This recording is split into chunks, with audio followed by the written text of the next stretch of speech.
महाराष्ट्र की जनता ने फिर एक बार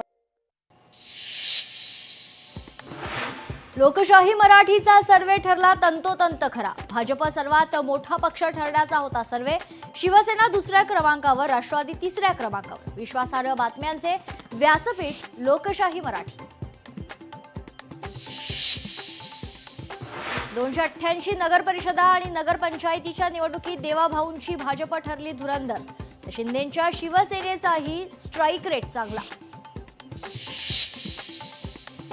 शिवसेनेचा स्ट्राईक रेट चांगला, कमी जागा लढवून जास्त नगराध्यक्ष। एकनाथ शिंदेंची प्रतिक्रिया, तर महापालिका निवडणुकीतही महायुतीचाच विजय होणार असल्याचा खरं तर शिंदेंना विश्वास।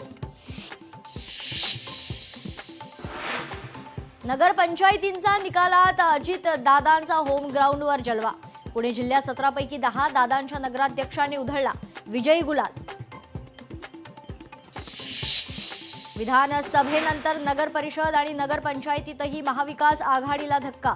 अर्धशतक गाठतानाही महाविकास आघाडीची दमछाक। मालवणमध्ये शिवसेनेच्या निलेश राणेंनी मारली बाजी। भाजपच्या नितेश राणेंना मोठा धक्का। शिवसेनेचा 10 जागांवर विजय, तर भाजपच्या पदरात फक्त 5 जागा। मुख्यमंत्री फडणवीसांच्या नागपूर जिल्ह्यात भाजपला घवघवीत यश। 15 पालिकांपैकी 12 पालिकांमध्ये भाजपचा नगराध्यक्ष निवडून आलाय।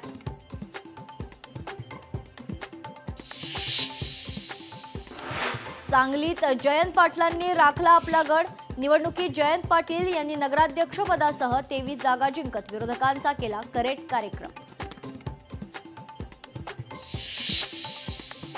पलटणमध्ये रामराजेंच्या सत्तेला धक्का। रामराजे नाईक निंबाळकर यांचे चिरंजीव अनिकेत राजे नाईक निंबाळकर पराभूत, तर भाजपचे समशेरसिंह नाईक निंबाळकर यांचा विजय।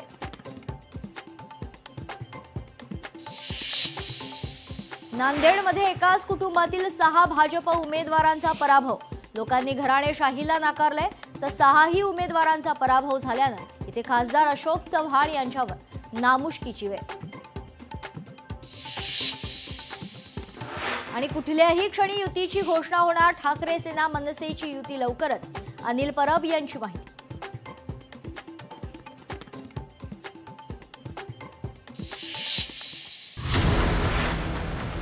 पैशाचा खेळ आहे,